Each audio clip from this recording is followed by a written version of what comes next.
প্রতিনিয়ত বাড়ছে জ্বালানি তেলের সংকট। এতে করে চরম ভোগান্তি পোহাচ্ছে গ্রাহকরা। পেট্রোল পাম্পগুলোতে দিনরাত দাঁড়িয়ে থেকেও চালকরা পাচ্ছেন না কাঙ্ক্ষিত তেল। ক্ষোভ জানিয়ে চালকরা বলছেন, তেল সংকট প্রতিনিয়ত বাড়ছে, সরকারের পক্ষ থেকে নেই কোনো কার্যকর পদক্ষেপ। পাম্প মালিকরা বলছেন, তেল না থাকায় চাহিদা অনুযায়ী তেল সরবরাহ করা যাচ্ছে না। তবে সরকারের পক্ষ থেকে বলা হচ্ছে, জ্বালানি তেলের কোনো সংকট নেই, পর্যাপ্ত পরিমাণ তেল মজুদ রয়েছে।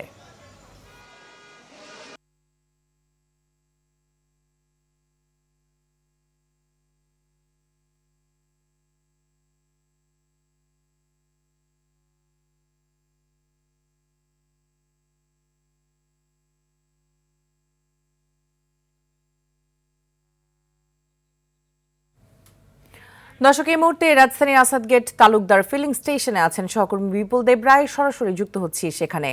বিপুল, রাজধানীর পাম্পগুলোতে তেলের সরবরাহ কেমন দেখছেন এবং সেই সঙ্গে চালকদের কোনো অভিযোগ আছে কিনা?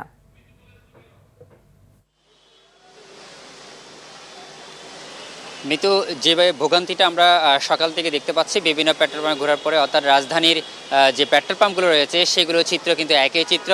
এই মুহূর্তে আমি আছি যে আসাদ গেটের যে এলাকাটি রয়েছে তালুকদার পেট্রোল পাম্প, সেই পেট্রোল পাম্পের চিত্র যে আপনাকে দেখাতে চাই। এই পেট্রোল পাম্পটি এখন বন্ধ আছে, অর্থাৎ তেল দেওয়া বন্ধ রয়েছে, অর্থাৎ তারা সারাদিন এখানে বন্ধ রয়েছে এবং আমরা যতটুকু জানতে পেরেছি এটা বিকাল হয়তো দিতে পারবে না। তারা বলছেন সন্ধ্যা 6টার দিকে হয়তো তেল আসলে সেটা গ্রাহকদেরকে দিতে পারবে। অর্থাৎ তারা আমাদেরকে যেমনটা জানিয়েছেন মালিক পক্ষ থেকে, যে আসলে যেখান থেকে তেল আসার কথা সেখান থেকে পর্যাপ্ত পরিমাণ তেল না পাওয়ার কারণে এই সংকটটা সৃষ্টি হচ্ছে। অর্থাৎ পাম্পগুলোতে আমরা দেখতে পাচ্ছি সকাল থেকে বিভিন্ন বাইকার হতে শুরু করে চালকরা এখানে এসে ভিড় করছেন এবং আমরা এখানে যারা আছেন তাদের সাথেও কথা বলেছি। তারা বলছেন গতকাল রাত থেকে এই পাম্পের সামনে তারা দাঁড়িয়ে আছেন এবং এখনও পর্যন্ত তেল পাচ্ছে না। এই ধরনের পরিস্থিতি আমরা গত কয়েকদিন ধরে সৃষ্টি হতে দেখেছি এই তালুকদার পাম্পটিতে, এবং তারা বলছেন সন্ধ্যা নাগাদ যদি তাদের গাড়িতে করে তেল আসে তাহলে তারা গ্রাহকদের তেল দেওয়া হবে। সে সাথে মিত্র আরেকটা বিষয় জানিতে চাই যে এই কিছুক্ষণ মধ্যে আমরা জানতে পেরেছি এখানে বিরোধী দলীয় নেতা এবং জামায়াতের আমির ডাক্তার শফিকুর রহমান আসবেন পরিদর্শনে। অর্থাৎ এখানে আসাদ গেটের 2টি পাম্প উনি পরিদর্শন করবেন এবং এখানে যারা রয়েছে চালকরা যারা ভোগান্তি পোহাচ্ছে তাদের সাথে কথা বলবেন, এমনটা আমরা জানতে পেরেছি।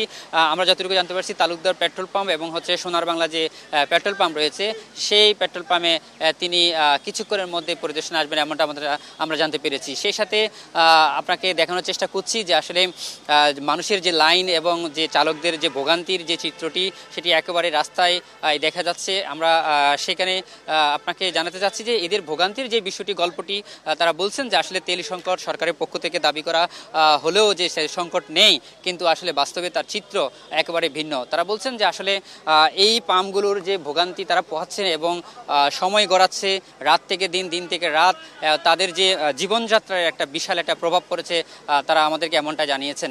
এবং আমরা যদি বলতে চাই যে আসলে আসাদ গেটের যে লাইনটি একেবারে এখানে পুরানো যে বাণিজ্য মেলার মাঠ রয়েছে সেখানে পর্যন্ত ছড়িয়ে পড়েছে। অর্থাৎ পেট্রোল পাম্পটি বন্ধ, কিন্তু তারপরও যে গাড়ির যে লাইন আমরা দেখতে পাচ্ছি এর একটি মাত্র কারণ হচ্ছে আসলে অন্যান্য পেট্রোল পাম্পগুলোতে গিয়েও তারা তেল পাচ্ছে না।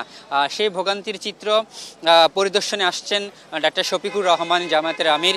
আমরা যতটুকু জানছি ইতিমধ্যে তার নেতাকর্মীরা এখানে এসে উপস্থিত হয়েছেন এবং আমরা দেখতে পাচ্ছি যে উনি ইতিমধ্যে এসে পৌঁছেছে, অর্থাৎ যেখান থেকে লাইনটা শুরু হয়েছে একেবারে গণভবনের ওই সাইড ওই দিক থেকে, সেখানে উনি হয়তো নেমেছেন, কারণ আমাদের মাধ্যম কর্মী এবং অন্যান্য যারা নেতাকর্মী রয়েছেন এগিয়ে যাচ্ছেন তার সাথে অত দেখা করার জন্য।